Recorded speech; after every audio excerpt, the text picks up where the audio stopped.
தற்போதைய செய்தியை பார்த்து வருகிறோம். திமுகவுடன் கூட்டணி அமைக்கப் போவதாக வெளிவரும் தகவல் உண்மை அல்ல என்று ஓ பன்னீர்செல்வம் இன்றைய தினம் விளக்கம் அளித்திருக்கிறார். இது தொடர்பான கூடுதல் விவரங்களை செய்தியாளர் சுபாஷிடம் கேட்கலாம். சுபாஷ், முழுமையான விவரங்கள். ஓ பன்னீர்செல்வம் இன்று காலையில் வெளியிட்டிருக்கக்கூடிய அறிக்கையில் மிக முக்கியமாக விஷயங்கள் சொல்லியிருக்கிறார். அதில் பார்க்க வேண்டியது, தான் முதலமைச்சரை சந்தித்ததை வைத்து இங்கே கூட்டணி என்ற தகவல் வருது, அது உண்மைக்கு மாறானது என்பதை அவர் சொல்லியிருக்கிறார். கூட்டணி குறித்து ஏற்கனவே சொல்லியது போல தக்க நேரத்தில் அது முடிவு செய்யப்படும் என்பதும் நேற்றைய தினத்தில் அறிக்கையாக வெளியிட்டிருந்தார். அப்படிப்பட்ட சூழ்நிலையில் தான் இன்று அடுத்தபடியாக தமிழ் பண்பாட்டை நிலைநிறுத்தும் வகையில் தான் மாண்புமிகு முதலமைச்சர் அவர்களை சந்தித்ததை தவிர இதில் துளியும் அரசியல் இல்லை. இதனை வைத்து அரசியல் ஆதாயம் தேட நினைப்பவர்கள் பார்க்கும்போது அண்ணா அவர்கள் சொன்னது போல பண்பு தெரிந்தவர்கள் பாராட்டுகிறார்கள், அது இல்லாதவர்கள் பற்றி கவலைப்பட வேண்டாம் என்பதுதான் நினைவுவதாக அவர் சுட்டிக்காட்டி தனது அறிக்கையை வெளியிட்டிருக்கிறார். அது மட்டும் சுபாஷ், நீங்க இணைப்பிலே காத்திருங்க. தற்போது மூத்த பத்திரிகையாளர் திரு தராசு ஷாம் நம்மோடு இணைப்பில் இருக்கிறார். அவரிடம் பேசலாம். வணக்கம் திரு ஷா. வணக்கம். இப்போ ஓபிஎஸ் திட்டவட்டமா சொல்லியிருக்காரு திமுகவோட கூட்டணின்னு வெளிவர தகவல்கள் உண்மை இல்லை அப்படின்னு. அவருக்கு என்ன வாய்ப்புகள் இருக்கு? ஓபிஎஸ்ஐ பொறுத்தவரையில் திமுகவோடு சேர்வதற்கான வழி இல்லை. காரணம், தொண்டர்கள் உரிமை மீட்பு குழு அதிமுக சார்பாக என்று வைத்துக் கொண்டு திமுகவுக்கு போக முடியாது. ஆனால் அப்படி ஒரு பேச்சு கிளம்பி விட்டது. திமுகவின் பேச்சை கேட்டுக்கொண்டுதான் ஓபிஎஸ் என்டிஏ கூட்டணியில் இருந்து விலகினார் என்கிற மாதிரியான பேச்சு கிளம்பி விட்டது பொது வெளியிலே. அதை மறுப்பதற்காகத்தான் அந்த அறிக்கை வெளியிட்டிருக்கிறார். அதுபோக கடைசியிலே அவர் வழக்கமான தேர்தல் நேரத்திலே யார் வேண்டுமானாலும் எந்த கூட்டணி முடிவு வேண்டுமானாலும் எடுக்கலாம், இந்த மாதிரியான விஷயங்களையும் போட்டு வைத்திருக்கிறார்.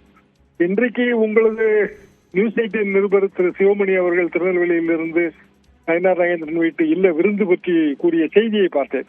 அந்த செய்தியில அவர் என்ன சொல்கிறார், நயினார் நாகேந்திரன் எடப்பாடி பழனிசாமி அவர்களிடம் ஓபிஎஸ்ஐ மீண்டும் என்டிஏ கூட்டணியில் சேர்த்துக் கொள்ள வேண்டும் என்ற கோரிக்கை வைத்ததாகவும், அதற்கு இபிஎஸ் அவர்கள் இசைவும் தெரிவிக்கவில்லை, மறுப்பும் தெரிவிக்கவில்லை என்கிற ரீதியிலே அந்த செய்தி இருந்தது.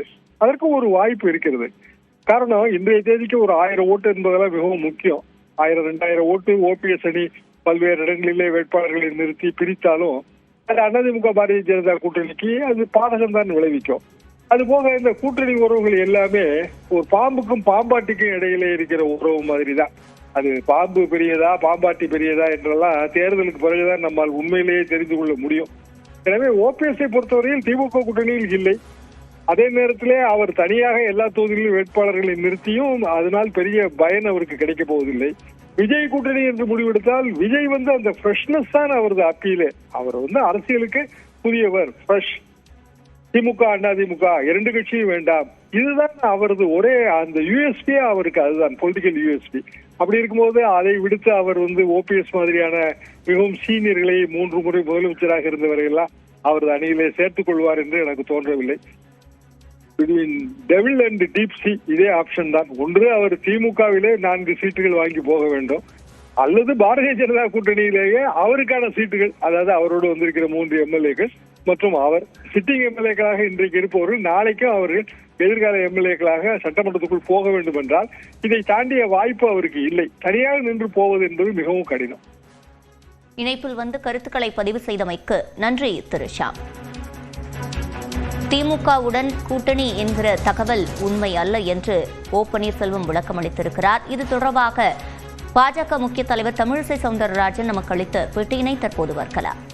அதாவது, நான் எப்போது முதலமைச்சர் சந்தித்தது அப்படிங்கிறது ஒரு மரியாதை நிமித்தமான சந்திப்பு தான். நான் எப்போதுமே மறைந்த முன்னாள் முதலமைச்சர் ஜெயலலிதா அவர்கள் வழியில தான் பயணிப்பேன். தமிழ்நாட்டுடைய குரலுக்கு எப்போதுமே ஒழிப்பேன்னு சொல்லியிருக்கிறாரு. அதை பற்றி இல்லை, அவர் அது சொன்னால் நல்லது தான். ஏன்னா என்ன கேட்டால், திராவிட முன்னேற்ற கழகத்தின் எதிர் ஓட்டுகள் சிதறாமல் இருக்க வேண்டும் என்பதுதான் உண்மையான தமிழ்நாடு மீது உள்ள அக்கறை உள்ளவர்களின் பங்காக இருக்க முடியும். ஆக எதிர் ஓட்டுவை சிதறடிக்காமல் பன்னீர்செல்வம் அவர்கள் பார்த்துக் கொள்வார்கள், அதற்கான நடைமுறையை அவர்கள் மேற்கொள்வார்கள் என்று நான் நினைக்கிறேன். தேசிய ஜனநாயக கூட்டணியிலிருந்து வெளியே வந்திருக்கேன்னு சொல்லியிருக்கிறார். மீண்டும் நான் மறுபடியும் சொல்றேன், திமுகவை எதிர்க்கும் கட்சிகள் ஒன்றாக இருக்க வேண்டும், அந்த ஓட்டுகள் சிதறிவிடக் கூடாது என்ற அக்கறை அண்ணன் ஓபிஎஸ்க்கும் இருக்க வேண்டும் என்பது எனது கருத்து. தொடர்ந்து நம்மிடையே பேசுவதற்காக பத்திரிகையாளர் திரு பிரியன் இணைந்திருக்கிறார். அவரிடம் பேசலாம். வணக்கம் திரு பிரியன். வணக்கம். இப்போ ஓபிஎஸ் சொல்லியிருக்காரு திமுகவோட நான் கூட்டணியில இல்ல அப்படின்ற தகவல் பத்தி சொல்லியிருக்காரு, விளக்கம் கொடுத்திருக்காரு. இன்னொரு பக்கம் தமிழிசை சவுந்தரராஜன் சொல்றாங்க எதிரான ஓட்டுகளை சிதறடிக்க கூடாது அப்படின்னு. இந்த சூழல்ல ஓபிஎஸ் கொடுத்திருக்க விளக்கம், இப்ப இவங்க கொடுத்திருக்க பேட்டி, இதை எப்படி பொருத்தி பார்க்கலாம்? தமிழிசை அவர்கள் சொல்ற விஷயம் திமுகவுக்கு எதிரானவர்கள்லாம் ஒன்று சேரணும், திமுகவை எதிர்த்து அரசியல் பண்றவங்கலாம் ஒன்று சேர்ந்து திமுகவை முறியடிக்கணும்ன்ற விஷயம் பொதுவாகவே இப்போ எதிர்கட்சிகள் சொல்ற ஒரு விஷயமா இருக்கிறத பாக்குறோம். ஆனால் எல்லாருக்குமே ஒரு தனிப்பட்ட முறையில சில பாலிடிக்ஸ் எல்லாம் இருக்கு. இவரை பொறுத்த மட்டும் ஓபிஎஸ் பொறுத்த மட்டும் அவருக்கான பாலிடிக்ஸ்ன்றது அவரு இபிஎஸ் சம்பந்தப்பட்ட ஒரு பாலிடிக்ஸ். ரெண்டாவது இன்னொரு பாலிடிக்ஸ் என்னன்னா என்டிஏல அவர் இருக்காரா இல்லையான்னு பாஜகவே கன்ஃபார்ம் பண்ண மாட்டேன்றாங்க. என்டிஏல அவர் வச்சுப்பாங்களா இல்லையா, கடைசி கட்டத்தில் கூட்டணியில் அவர் வச்சுப்பாங்களா இல்ல எடப்பாடி பேச்சை கேட்டு கட்டி விட்டுவாங்களான்ற ஒரு விஷயம் இருக்கு. ஸோ அதனால ஓபிஎஸ் உடைய பாலிடிக்ஸ் அதுக்குள்ளேயே தனி. திமுகவை எதிர்ப்பு ஓட்டுகளை ஒன்றாக சேர்ப்பது என்பது வேறு விஷயம். அதே சமயம் ஓபிஎஸ்க்கான ஒரு அரசியல் என்பது ஒன்று இருக்கிறது. அது அதிமுகவை ஒன்றுபடுத்துவது, அதிமுக தன்னை இணைத்துக் கொள்வது, அதிமுகவை வெற்றி பெற செய்வது. ஆனா இபிஎஸ் அதுக்கு தடையா இருக்காருன்ற ஒரு பாயிண்ட் இருக்கும்போது இபிஎஸ் எதிர்த்து அரசியல் பண்ணக்கூடிய அவசியம் ஓபிஎஸ்க்கு வருது. அந்த ஆங்கிள் தான் இதை நீங்க பாக்கணுமே தவிர திமுகவுக்கு எதிராக இருக்கவங்களாம் ஒன்னா சேரணும், அதனால ஓபிஎஸ் சேரணும்னா ஓபிஎஸ்க்குன்னு ஒரு அரசியல் இருக்கு. அதை கையில் எடுக்க மாட்டாரு அவரு. அவருடைய அரசியல் அவர் பாத்துக்க வேண்டாமா அவரு? அப்போ பாஜக என்ன பண்ணணும்? அப்போ என்டிஏல நீங்க இருக்கீங்க, அப்பாயின்மெண்ட் உங்களுக்கு பிரைம் மினிஸ்டர் அப்பாயின்மெண்ட் வாங்கி தரோம், இல்ல சந்திக்க ஏற்பாடு பண்றோம், அந்த மாதிரி விஷயங்கள் பண்ணியிருந்தா பரவாயில்ல. அதுலயும் நீங்க அவரை அவமானப்படுத்துற மாதிரி சுயமரியாதை பாதிக்கப்படுற மாதிரி பண்றீங்க. இங்க இபிஎஸ் விஷயத்திலேயே அவர் சொல்லிட்டாரு காலம் கடந்து போச்சு நாங்க சேர்க்க மாட்டோம்னு சொல்லிட்டாரு. அப்போ அவருடைய அரசியல அவர் பார்க்கும்போது அவர் பலவிதமான நடவடிக்கைகள் எடுக்கிறாரு. அதுல ஒரு நடவடிக்கையா சிஎம் பார்த்தது இப்போ ஒரு அரசியலா இருக்கு. ஒரு 2 அரசியல்வாதிகள் சந்திச்சா சிஎம் சந்திக்கிறதுக்கான அவசியம் இருக்குது. நலன் விசாரிக்கிறது, துக்கம் விசாரிக்கிறதுலாம் இருக்கதான் செய்யுது, இல்லைன்னு சொல்ல வரல. ஆனால் அதே சமயம் ஒரு 2 அரசியல்வாதிகள் 40 நிமிஷம் பேசும்போது அரசியல் பேசாம இருந்திருப்பாங்க, கண்டிப்பா பேசியிருப்பாங்க. அது சம்பந்தப்பட்ட வதந்திகள் அல்லது பேச்சுக்கள் பொது வெளியில வரதான் செய்யும்.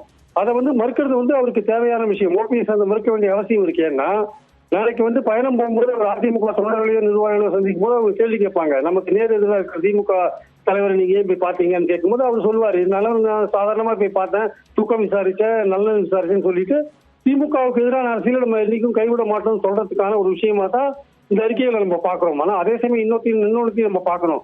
மத்திய அரசோட நடவடிக்கைகளை விமர்சிக்கிறார். பாஜக நடவடிக்கைகள், சமக்கர் விஷயக்கு பணம் ரிலீஸ் பண்ணாதது, வக்போர்டு பில்லு போன்ற விஷயங்கள் எல்லாம் எதிர்க்கிறத பாக்குறோம். அதாவது அண்ணாமலை எதிர்த்து அறிக்கை விட்டதையும் அவர் குறிப்பிட்டார். இன்னைக்கு அறிக்கையில ஜெயலலிதா அவர்களை பத்தி அண்ணாமலை சொன்னதுக்கு எதிராக அறிக்கை விட்டதையும் அவர் குறிப்பிட்டார். சோ இந்த மாதிரி விஷயங்களை பார்க்கும்போது பாஜகவையும் திமுகவையும் சம தூரத்துல வச்சிருக்காரு. அப்படின்னா அதிமுகல பாஜகவோட கூட்டணி சேர்ந்து பிடிக்காத இருக்கிற அந்த நிர்வாகிகள் தொண்டர்கள் அவங்கள பின்பக்கம் இருக்கணும். அதே மாதிரி திமுகவோட நம்ம நெருங்கி போறோம் அப்படின்னு சந்தேகப்பட்டு இருக்கிற அந்த அதிமுக தொண்டர்கள் அவங்களையும் நம்ம பக்கம் இருக்கணும். அந்த ஆங்கிள் அந்த விஷயங்கள் எல்லாம் கவனத்தில் வைத்துக் கொண்டுதான் ஓபிஎஸ் அவர்கள் இந்த அறிக்கையை விட்டுருக்காரு. ஆக்சுவலா இன்னும் காலப்போக்கில் தேர்தல் இருக்கிறதுல எப்படிப்பட்ட அரசியல் முடிவு எடுப்பாருன்னு அப்ப இருக்கிற சூழலை வச்சு தான் சொல்ல முடியும். ஆனால் இப்போ இது போன்ற வதந்திகளை தவிர்க்க முடியாது. அவர் ஓபிஎஸ் சொல்லலாம், கூட்டணி பத்தி பேசல, எங்களுக்கு அரசியலுக்கு அதுக்கும் சம்பந்தம் இல்லைன்னு சொல்லலாம். ஆனா இந்த மாதிரியான பேச்சுக்கள் ஓபிஎஸ் தவிர்க்க முடியாது. அதே சமயம் ஓபிஎஸ் தனது அரசியலை பார்த்துக் கொள்ள வேண்டிய கட்டாயத்தில் இருக்காரு. இபிஎஸ் அரசியல் ரீதியா வீழ்த்த வேண்டிய இடத்துல அவர் இருக்காரு. அதற்கான நடவடிக்கைகளை அவர் எடுக்கிறாரு. திமுகவை எதிர்க்கிறோன்ற பேர்ல நீங்க ஓபிஎஸ் ஒன்றுபடுத்த நினைச்சீங்கன்னா அது நடக்காது. ஏன்னா ஓபிஎஸ் அரசியல் தனியான அரசியல். அதற்கு பாஜக உறுதுணையா இருக்க போறதா இல்லையான்றதான் இங்க கேள்வி. இதுவரையும் உறுதுணையா இல்லைன்றதுனாலதான் அவர் தனியா போய் தன்னுடைய நடவடிக்கைகளை ஆரம்பிச்சிருக்காரு. இணைப்பில் கருத்துக்களை பதிவு செய்தமைக்கு நன்றி திரு பிரியன்.